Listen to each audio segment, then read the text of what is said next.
Next, we're going to hand this on over to Andrew, and he's going to be talking about the role of what we're learning from testing with veterinarians, sharing that. So Andrew, I'll hand this over to you. Great. Can you guys hear me okay? Sure can. Sounds great. Awesome. So that was an amazing presentation, Nicole, and just a great amount of information and foundational information for a lot of what we will talk about today. In particular, in my case, it's great because now I don't have to talk about it. Although I love ticks. I love to talk about ticks. I can talk until people start leaving the room, which is usually what happens. But what I'm going to talk about is your pets and how ticks affect your pets, and how your pets, and dogs in particular, I'm going to focus on the dog today, can provide you with valuable information in order to both protect your pet, but also to protect your family from tick-borne diseases. So some topics for today. There's a very interesting trend that I'm sure you're all aware of, even if not consciously, which is this humanization of pets. I'll talk about that and some of the forces that are influencing the tick-borne disease landscape. I will cover a little bit of what Nicole just touched on. Actually, didn't touch on, she went deep on. With ticks and the diseases that you should watch out for. I'm going to also show you which ones affect your pets. And then we'll talk about what your dog can be telling you about the risks that are in your area that you should pay attention to for your less furry family members. And then also finish up with some case studies that show successful collaborations between veterinary and human medicine with a focus on data and much of the data that we're collecting at IDEXX. Steve, if you were on when Steve introduced me, you covered a lot of this stuff. I did go to Dickinson College with several of the folks on the line. Graduated in 1992, which seems like a lifetime ago, but I say Dickinson laid the foundation for a lifetime of learning. And I think, you know, plug for liberal arts education, it certainly teaches you how to learn. And that's something that has really served me well in my career. So made my way from Pennsylvania to New York City, ended up at New York University for my MBA, and then found my way to Maine, which is really a sort of oasis, I think, in the United States. And I've been working at IDEXX for 16 years now with a focus on infectious diseases for at least the last 7, but really I've been involved in them long before that. And I am currently trying to convince our R&D group to grant me an honorary PhD, although I'm not sure it's actually within their power. So vacation land. I live in Maine now with my family, my wife and 2 daughters and a dog. We live in Cape Elizabeth, right outside of Portland, Maine. Work in Westbrook, and the whole rest of the state, really everywhere, is our playground. So it's an amazing place. I'm adding some pictures here on this slide to show you what Maine looks like. These, you know, if you were to reach out to my company and ask for recruiting photos, this is the stuff that they show you. What they don't tell you about is the rest of the year when it looks a lot like this. And I will tell you that Mainers are very good at shelter in place because we get these winter storm events that force us inside for several days at a time. So we're ready for this this COVID stuff. So a little bit about IDEXX. As Steve said, it's a great success story. It was founded in '83 with 5 employees on the Portland waterfront, and has since grown to be $2.4 billion in revenues. We've got 105 locations in 175 countries. Over 9,000 employees now, maybe 9,300. It's an S&P 500 member. This is the exterior of our building in Westbrook, Maine. You're seeing about a quarter of the building. It's about 1 million square feet under the roof. And includes a 10,000 square foot fitness facility, indoor and outdoor dining options all over the place. It's really quite a campus. So great success story. IDEXX does diagnostic products and services, so reference laboratory services for testing, in-clinic testing options, that sort of thing. We don't do any sort of pharmaceuticals or treatments. We're just providing veterinarians and other health officials with information in order to make decisions. It's sometimes diagnostic decisions, sometimes other decisions. We have a companion animal business, we call it. So those are your dogs and cats and horses.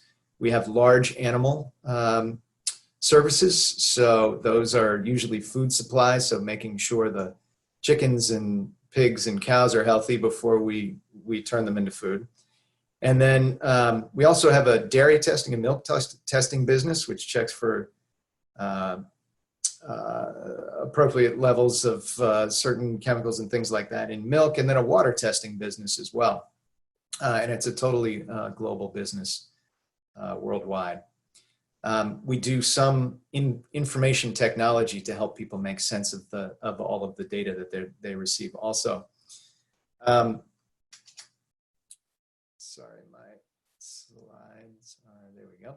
Our purpose as a company, we've crystallized into this one sentence. So it's really about enhancing the health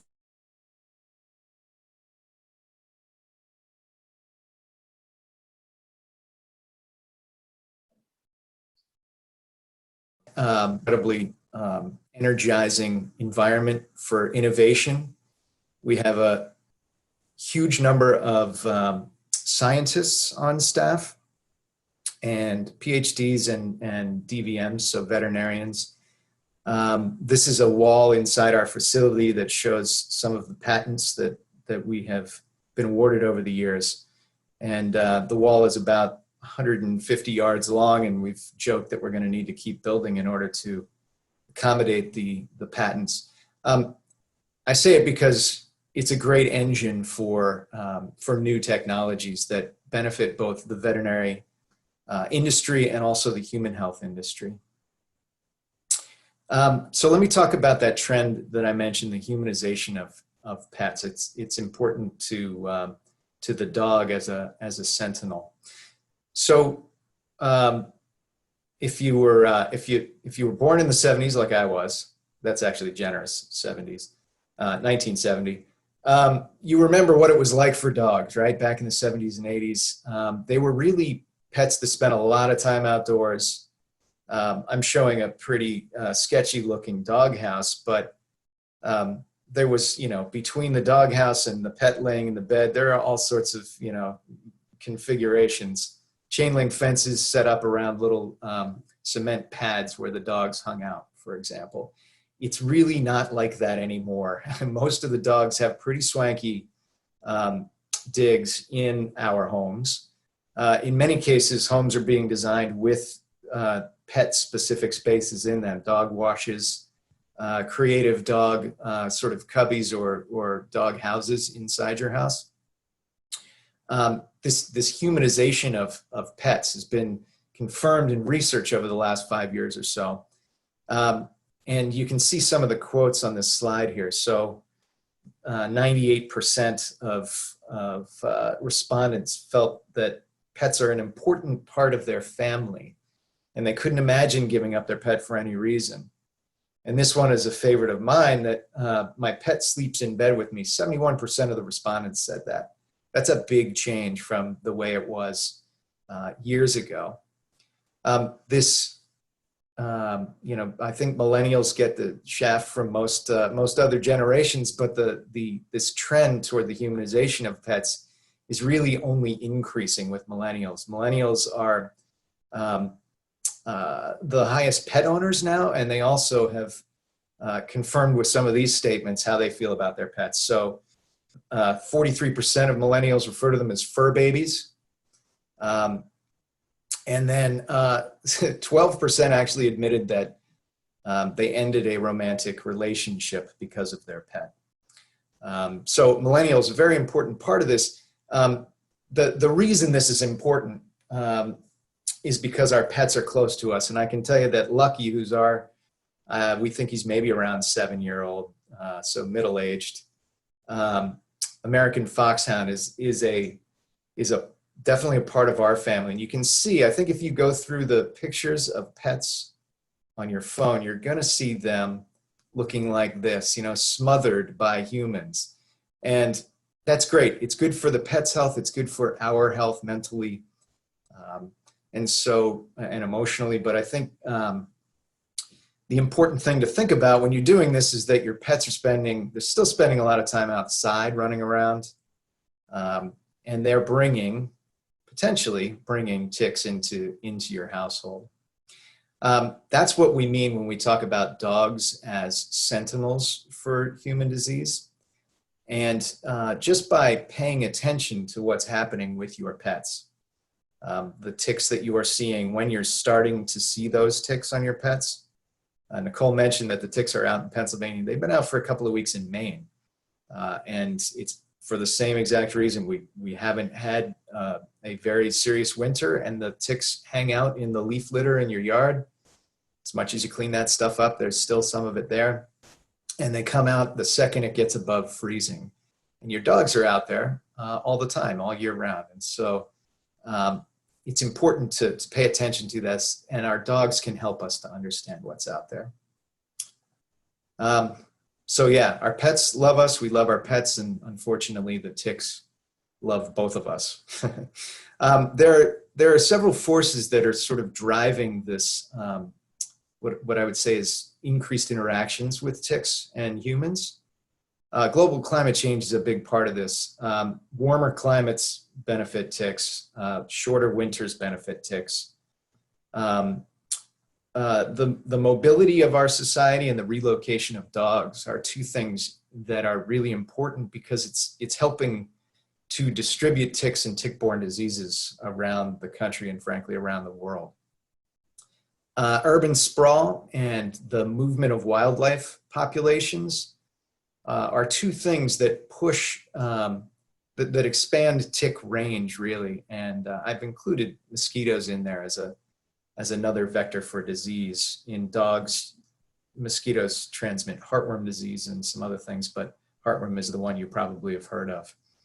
But yeah, this note, any development that we do and pushes ticks into different areas, the wildlife that they feed off of into different areas, and the ticks follow the wildlife. So all of these forces are really driving more interactions. I'm going to try something that's risky here, which is an animated slide, but you should be seeing a blank map of the United States. I'm going to show you just an example of the geographic spread of the Lone Star tick. That was one of the ticks that Nicole talked about.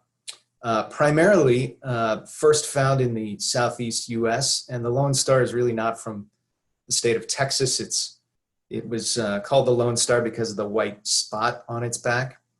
But it is an aggressive tick, and it is spreading aggressively. And so through a bunch of data that's been collected both through human medicine and through veterinary medicine, the established range of the Lone Star tick in 1999 looked something like this.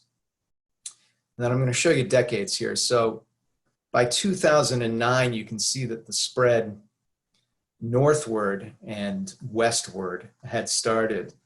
And so prior to, the early 2000s, we hadn't seen it really in this area, the Northeast. And then the spread has continued, and this is the map in 2019. So you see it well up into Maine and covering much of the Northeast and starting to encroach in areas that are typically black-legged tick areas, this sort of north central area in the Northeast. And it just is it's another tick that's carrying additional diseases that we need to pay attention to. Not surprising, Nicole showed you a lot of charts. This is two that I pulled from, these are two I pulled from the CDC site. When the ticks are spreading, it is not surprising, of course, that you would see additional cases of human Lyme and anaplasmosis. So Lyme and anaplasma are carried by the black-legged tick. And you're seeing this steep ramp. I would point out that these scales are not the same. So don't be thrown off by the steepness of this curve here. Interesting thing is that a couple of years ago, and I don't remember exactly when it was, but it would have been right in here, the CDC talked about, there are 30,000 reported human Lyme cases. And then they came out with a really shocking statement, shocking, I think, to most people, but not to those of us who study this stuff, that they believed that the human Lyme cases were underreported by 10 times. So there were really probably more like 300,000 cases. And I would tell you that I think that that's probably underreported by another 10 times. And I will point to veterinary data to support that statement, but we'll dig into that a little bit more. But the risk is probably a lot higher. It's kind of like what you're hearing with coronavirus. You don't test for it, you don't see it. And so if you start testing for these things, we will start seeing them in much bigger numbers. And unfortunately, the number of human Lyme cases is well underreported just by the fact of a lack of testing. So a little bit of myth busting. Nicole did a great job of this. I could have spent the entire talk on myth busting, but how many times have you heard some of these statements, right? Oh, it's only deer ticks that we have to worry about. Or it's only the small ones. I hear it all the time. Don't worry about that tick because it's too big. Well, that's just silly. Only during the summer months, we've already debunked that one. Only the ones from Connecticut, right? Lyme, Connecticut is where Lyme disease originated, supposedly. And so that's obviously not true. Tick-borne diseases have been found in all 50 states. And only if they've been attached for a while. That one, there's some truth to that, but it's only sort of a half truth. And so you need to be aware of that. Certain diseases, Lyme disease is one in particular where they suggest that the tick needs to be attached and feeding for, say, 48 hours. I wouldn't want to test that one, but anaplasmosis, also carried by the same black-legged tick, the deer tick, is something that can be transmitted within a couple of hours of the tick attachment. So none of these statements are true. What should you be worried about? Unfortunately, you should be worried about all of them. So we talk a lot about the deer tick, the black-legged tick. And I love that Nicole suggested we should stop calling it the deer tick. The deer is not the important part of the life cycle of the black-legged tick, right? Humans could be just as important. It could be called the human tick if we wanted to rename it. And you can see, there's a lot on this slide, but you can see the 4 ticks that I've called out: black-legged tick, American dog tick, Lone Star, and the brown dog tick. They're all different ticks. They all have slightly different behaviors associated with them. Nicole talked about the sort of ambush techniques of the black-legged tick, great, and the Lone Star tick that sort of chases you down, more aggressive tick.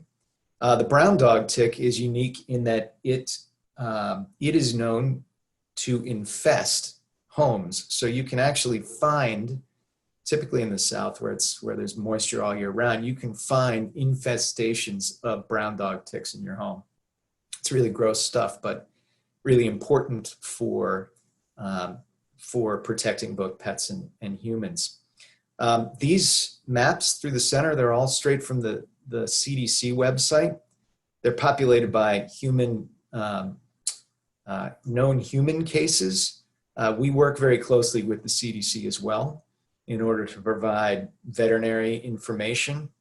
And so some of the spots are probably filled in with veterinary data as well. So graphically on the right-hand side here, I've listed out some of the diseases that each of these ticks carry. So we talk about Lyme, and I'm thankful for the amount of press that Lyme gets, for the awareness that it's raised of tick-borne diseases, but it is definitely not the only tick-borne disease, and I would guess that many Lyme cases are probably misdiagnosed anaplasma cases or babesia cases, for example. We just don't have a great level of testing that's happening in human medical doctors' offices to distinguish between these different tick-borne diseases. But the point is, there are a lot of them, and they can infect both your family, your kids, and your pets.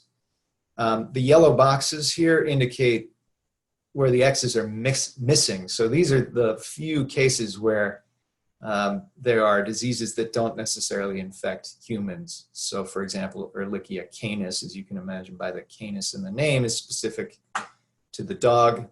I put a star here for Ehrlichia ewingi because there is some body of evidence developing that maybe humans can get Ehrlichia ewingi. But for the most part, I think the big takeaway is there are a lot of X's here in a lot of shared diseases here between the two, between your pets and your family. So dogs can be very helpful in telling us what to look out for your family. Another thing that is incredibly helpful is the amount of testing that happens in the veterinary space. This map shows, it's kind of a cool map that shows the reporting locations for data that we receive on the vector-borne disease testing, so tick testing and mosquito testing, that's happening throughout North America. And so you can see there's roughly 18,000 North American reporting locations that we receive data from. That data comes to us in the form of positive or negative results for the number of tests run, right? So we will, for example, see that an individual test generated a Lyme positive result. This is what our simple in-clinic test looks like. A couple drops of blood go in this little cup area. You snap it, which activates some things that happen below the surface of the body of this test. And in 8 minutes, you get a result for Lyme disease, 3 types of Ehrlichia, 2 types of anaplasma, and a heartworm for your dog. Now, there are about 80 million pet dogs in the United States. There are only about 31 million vector-borne disease tests run. So when we talk about underreporting, it's happening in the vector-borne disease space as well. In the veterinary space as well, but not nearly to the extent that it is on the human side. This is also why I believe that the human cases are significantly underreported. There's about a 5% prevalence rate for Lyme disease in the United States, which means if we were testing all 80 million dogs, you get about 4 million positive dogs. And I can tell you that in any given year, this is showing the United States and the results for 7 million tests at a 5% rate, about 350,000, right? It's probably about 3 times that rate, maybe, just in reported, but I think that probably underreports by a significant amount because only 31 million of the 80 million dogs are getting tested. A lot of our data goes to the Companion Animal Parasite Council. The website's capcvet.org. I would recommend going there and poking around in the maps. It's really interesting information. We provide it for all of the vector-borne diseases that we just mentioned. We also do some intestinal parasite diseases, hookworms, roundworms, that sort of thing. And then feline retrovirus diseases as well, if you're interested in digging into that level of data. I show the United States map. Really, it's interesting. You see what Nicole's map showed, which are these sort of concentrated areas. This is Lyme disease. For Lyme, she mentioned Ixodes pacificus, which is the western black-legged tick, which distributes Lyme out into the West Coast. But cases have been found in Florida. Those are probably travel dogs, that sort of thing. But the 5% stat for the United States really doesn't tell the whole story. You need to know what's happening locally. And so the Companion Animal Parasite Council maps allow you to drill in to the state level, and then we've actually got it down to the county level as well. So you could click into Dauphin County, for example, in Pennsylvania, to see what's happening in your particular region. Now it is limited by, I showed you that map of the reporting locations, it's limited by reporting locations. I can assure you that this particular gray county here has Lyme disease. The ticks aren't respecting the county borders. I can assure you that. They will go wherever they want to go. And so this just means we don't have veterinary practices reporting in these areas. But what's interesting is once you drill into Pennsylvania, you start to see what's really happening, okay, which is Lyme disease is very prevalent in Pennsylvania, 12.5%, give or take. And then when you get into specific counties, which I'm not going to drill into here, but you can on the capcvet.org site, then you get very specific information about what's happening really in your backyard. Gives you information about what to look for, again, to protect your pets and to protect your family. We also provide the data through CAPC to Clemson University.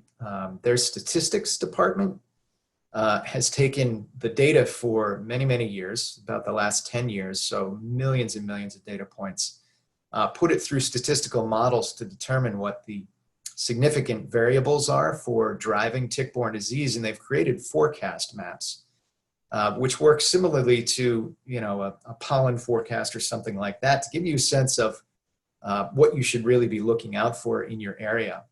And so I would encourage you to go to their site and dig into those as well. But this is another source, another opportunity to go and learn what you should be aware of in your backyard. I showed you the United States. Our network extends well beyond that. Through the entire world, we have about 25,000 veterinary practices, more than that actually in 100 different countries. And at this point, we are seeing about 1 million data points a week that come into our servers so that we can parse that data in a lot of different ways. And that allows us to really establish what the trends are that are happening around the world. And Nicole said it in her talk as well. Tick-borne diseases are not a North American issue. The density of these spots might suggest that it's worse here than, say, somewhere out here, right? But really, this is the density of the reporting locations. And you can see that in the United States, it follows the population maps pretty closely. And you see an equally dense distribution of our reporting practices in Western Europe. But yeah, tick-borne diseases are a global problem. Brazil is an interesting case because they have just about everything in Brazil, but they have a low level of veterinary care happening right now. But you're going to start to see this area of South America blossom over the next couple of years as the veterinary space changes down there. So veterinary data alone, very, very powerful.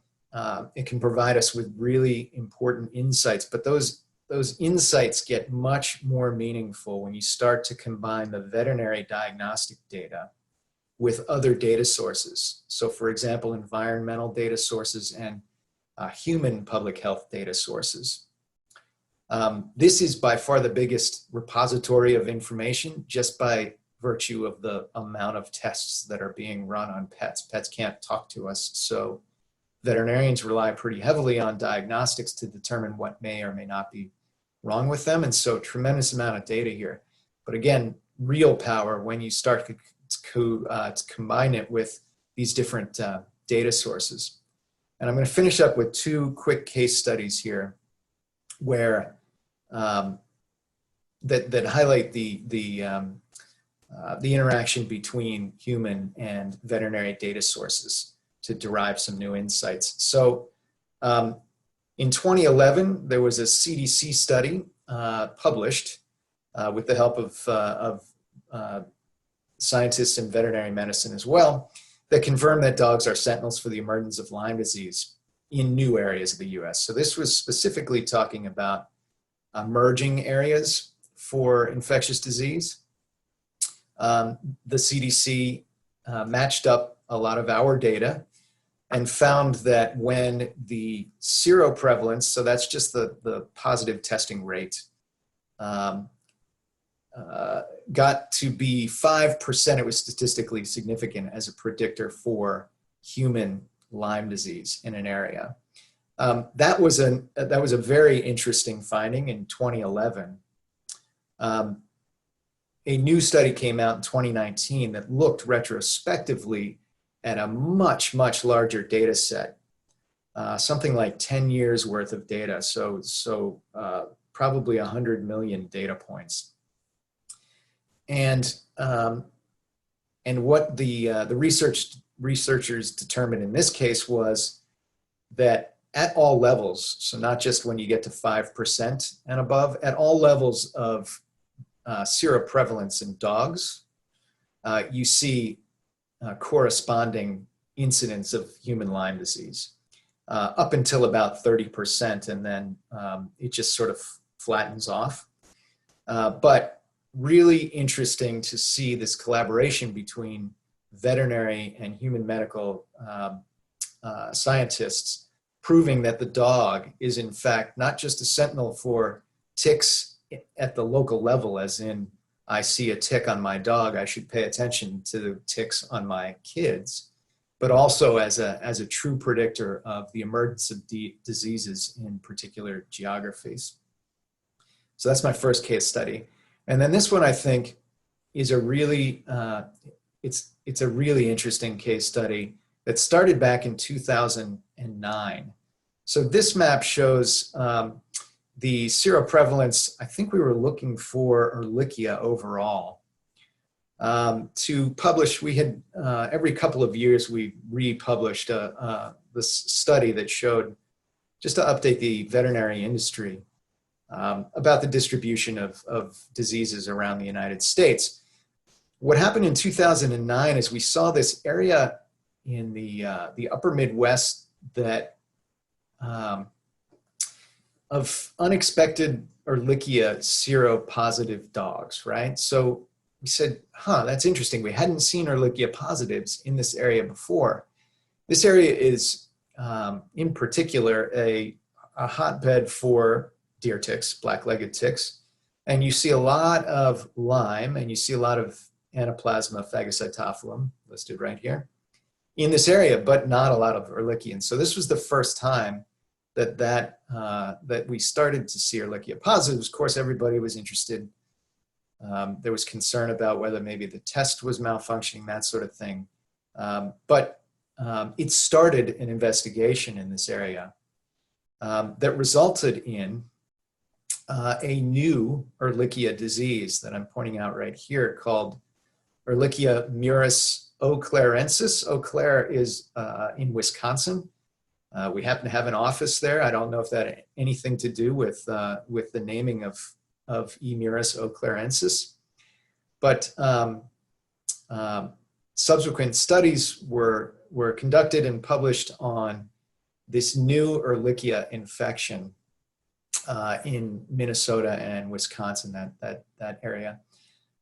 So a brand new discovery, and this is a veterinary paper on the left side. This is a human medical journal, New England Journal of Medicine, on the right side, and these were done in collaboration with each other to show the emergence of this new disease. And now E. murus oeclarensis is officially recognized by the CDC as a new Ehrlichia species in the upper Midwest. So again, an incredible collaboration between veterinary, where you're digging into millions and millions of data points, human medical side as well, with human reported incidence of disease that results in new diseases being discovered, true discovery in tick-borne diseases. So this collaboration is extremely powerful between human and veterinary medicine. So let me give you some tips to ensure the health of all of your family members, not just the furry ones. So, and I'll end here. So pay attention to your dog. It's really important that when you let them out and you bring them back in your house, in particular because 71% of us have admitted that our pets sleep with us in our beds. Make sure that you are checking your dogs for ticks as well. I would also say that the second you start to see them on your dogs, you should start checking your kids also. I think for some reason, people aren't making this connection that when the ticks are on the dogs, the ticks can be on your kids as well, and your other family members as well. So, so pay attention to what's happening. You know, look for all ticks. It's not just little ticks. It's not big ticks. It's all tick. Any tick you should be concerned about, and get them off your furry and less furry family members as fast as possible. They're active all year. It's not just a spring and summer thing. The fall is actually a huge peak in activity for ticks.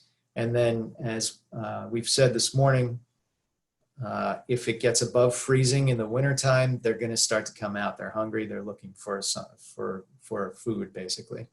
And we are their food. It's more than Lyme. There are multiple tick-borne diseases. I think we're going to start to hear about more of them as people get more educated about tick-borne diseases. It's fine that Lyme is leading, and it's critically important that we understand Lyme, but there are many other tick-borne diseases to worry about. And then I would also say, and this is not just a plug from my company, test your dog annually. It not only keeps them healthy, it is how you will know. You will walk out of that veterinary office in 8 minutes knowing whether you should be worried about Lyme disease in your area. And so I would highly recommend that you test your dogs annually. And with that, I'm going to wrap it up. Thank you very much. This is another view of Lucky. Got a little close to the camera in this one. I think we'll take questions now.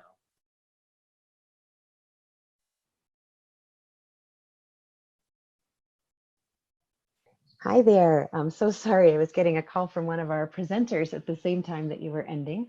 And so such valuable information, Andrew and Nicole. I really, really appreciate hearing from you all. And we did get some great questions.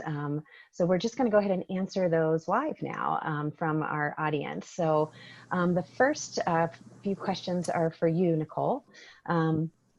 The first question was, did you say that males don't carry the disease? No, males absolutely can carry diseases. They just are usually not associated with the transmission of diseases, specifically diseases that require blood meals. There's very literature that suspects if a male tick is a carrier and it's a disease that's in the salivary glands, can they transmit it? That is unknown. Okay, great. Thank you so much. Another question, how do you evaluate the accuracy of the testing that you do, Nicole? And then we should probably ask that same question to Andrew since we're talking testing. Absolutely.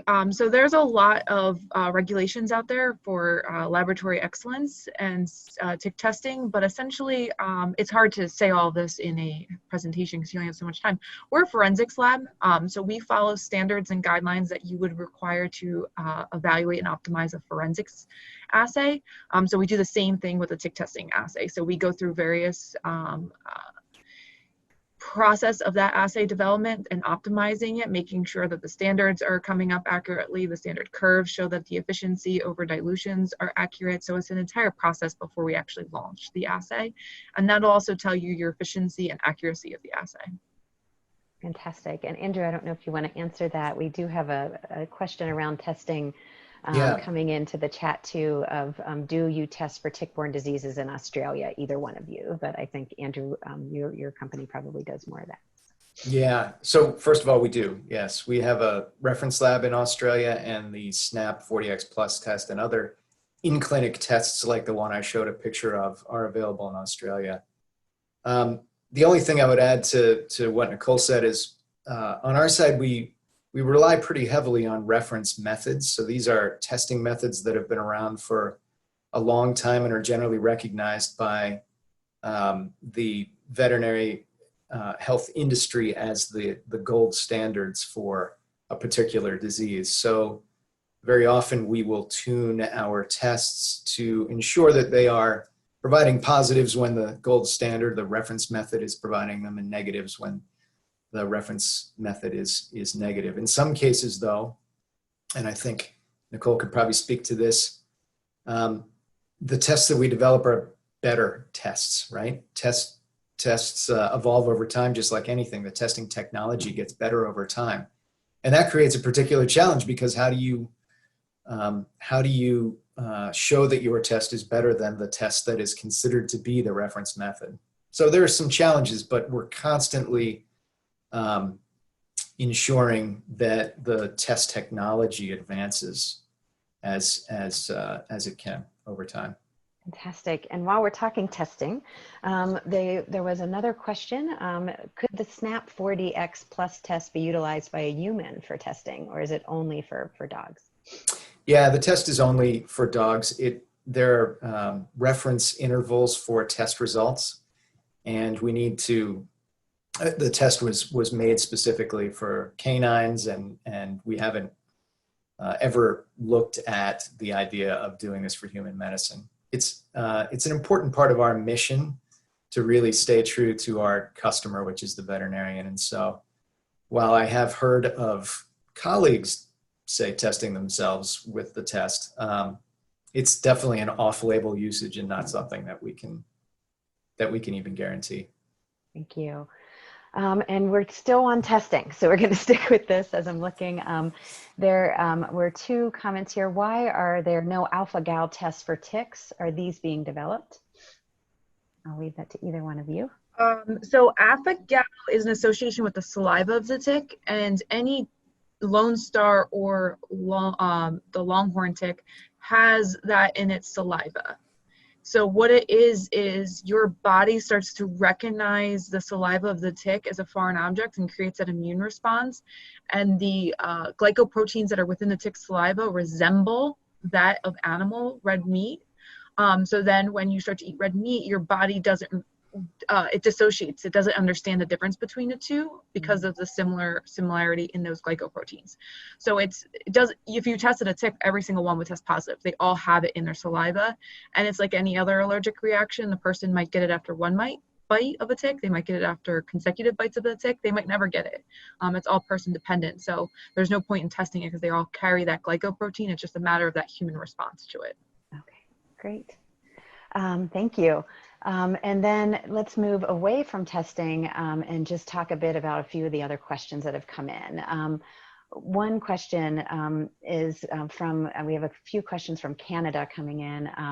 I'd love to know how many vet clinics are participating in reporting from Canada. I think that's for you, Andrew. Yeah. So there are probably, so in general, there are maybe 3,500 practices, 5,000 practices, something like that in Canada. And most of those are providing data. Probably about half, I'm going to say, maybe a little more than half, are providing data to us. And they don't have to do anything. This is just a transmission of data that comes to us, and it's all de-identified. We just use it for epidemiological purposes like we've been talking about today. Great. And then this could be for both of you. We'll stay in Canada for this question. Sadly, here in Alberta, Canada, we've collected live ticks every month of the year off of livestock when the temperatures were well below -15 Celsius. Any thoughts on, and I think this can also include the spread that we're seeing of Lyme disease and other tick-borne diseases right now with climate change and just seeing them year round. I know each of you have talked about that, but perhaps you could talk a little bit further about it. So it does depend on the species of ticks. So winter ticks will remain on a host through the winter. That's a huge issue in Canada and Maine with the moose. So the winter ticks will remain on their host through the winter. That's why they're considered the winter tick. So you may potentially be seeing that tick. Additionally, the tick could be feeding on the animal because the animal's body could be keeping it warm. So if it was in an area where there's no snow cover, the ticks are still underneath that leaf litter. And there's a chance that if the body of the animal warms up that area, the tick would come out. So ticks have like a similar structure of glycogen in their saliva that's similar to antifreeze. So they don't freeze over the winter, and that's what helps them survive. So they could potentially be coming out as a result of the animal's warm body. Thank you. And you might have. That's sad. Yeah. And so one more question around Bartonella for you, Nicole. Bartonella is a very common co-infection, as we know. I know both Carrie's children and mine have Babesia, Bartonella, and Borrelia. So one of the questions for you, Nicole, is, are you working on testing ticks for that infection as well? Yeah, Bartonella is included in some of our other panels. It's just not in our basic panel currently. Okay, great. All right. Yeah, that's true of veterinary as well. We've got Bartonella tests in our reference lab. Perfect. And do you have any information on whether Lyme disease can be transmitted through raw cow's milk, Andrew? I think that was coming from you when you were talking about milk testing, right? Our milk testing focuses on the antibiotic level in milk, so I don't really have information on that. And in fact, I haven't read anything about that either, but now I'm going to go look. Right. I haven't thought about that myself either. Right. And our last question from the audience is why are many physicians not aware of the spread of Lyme disease, and how do we increase that awareness? It sounds like veterinarians are on target with a lot of this, but what are your thoughts around the human population and how we can help increase awareness with physicians? Well, I think one of the challenges with tick-borne diseases is that the symptoms are really general, right? So it's sort of, they can be just achiness, soreness, maybe a low-grade fever. In dogs, veterinarians have a medical note that they take called ADR, which means ain't doing right. And that's literally it. It's like, oh, well, you feel a little punky, right? How would we describe it? I don't know. But I think that's one of the challenges. And then I don't think the testing is quite to the same level in the human space as it is in the veterinary medical space. And I'm not exactly sure why. Part of that has to do with regulation, where we are less regulated. So the innovation happens a little bit faster in the testing space on the veterinary side. And I think Chris Newby might have some insights into that as well that will come up next. And Nicole. Just to add to that a little bit more, I think too with physicians, especially if they're very focused or either very general, and since Lyme disease is so rapidly evolving and things such as a bullseye rash. So the bullseye rash isn't very common anymore, and it's hard for physicians to stay on top of it. And continuing medical education specifically for tick-borne diseases is not a requirement. However, some states are trying to change that. So there's state legislation that's trying to require physicians to start doing at least an hour training a year on tick-borne diseases specifically. So how can you increase that awareness? Definitely talk to your state legislators, see if that's something that they're trying to get passed in your state. We, as East Stroudsburg University, we were supposed to be hosting in 2 weeks a continuing medical education conference, but unfortunately we had to cancel that. But there are areas that are trying to educate their physicians more. And then you can be an advocate for yourself. So if you think your physician is unaware or they don't know, give them some materials, send them to an area where has great information, whether it's the CDC or some other sites, and just try to educate them yourselves and be your own advocate until we can really push that continuing medical education for tick-borne illnesses specifically. Thank you so much. And I think Carrie has one more question for Nicole, perhaps, that I was seeing pop up in the chat. I'll let you take that, Carrie. Yeah, thank you.